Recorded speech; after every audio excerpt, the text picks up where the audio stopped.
سبق نمبر 13 تجارت۔ تجارت یعنی کہ بزنس، اور بزنس کرنے والے کو یعنی کہ بزنس مین کو ہم تاجر کہتے ہیں۔ تا کی یہ شکل ہوگی یہاں پر کیونکہ آگے جیم ہے۔ با، پا، تا، ٹا، تا، نون، یا، ان سب حروف کی یہ شکل بن جاتی ہے جب آگے جیم، چا، ہا، خا یا میم ہو۔ آگے چلتے ہیں۔ شہادت، زیارت، قیامت۔ قیامت قاف سے ہوتا ہے، یاد رکھیں گے۔ عبادت عین سے۔ جماعت، عیادت۔ عیادت یعنی کہ مریض کو دیکھنے جانا۔ امانت، تلاوت، نصیحت۔ نصیحت کی سپیلنگ یاد رکھیں گے کہ نصیحت میں صاد اور یہ والی ہا ہوتی ہے۔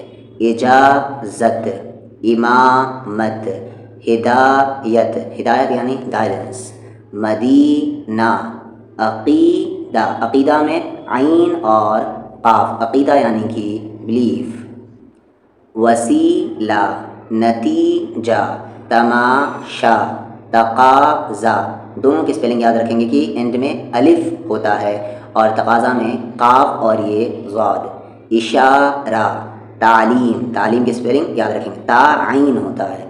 تکلیف، تکبیر۔ تکبیر یعنی اللہ اکبر کہنا۔ احرام، الف بڑی ہا، افطار بڑی تا سے۔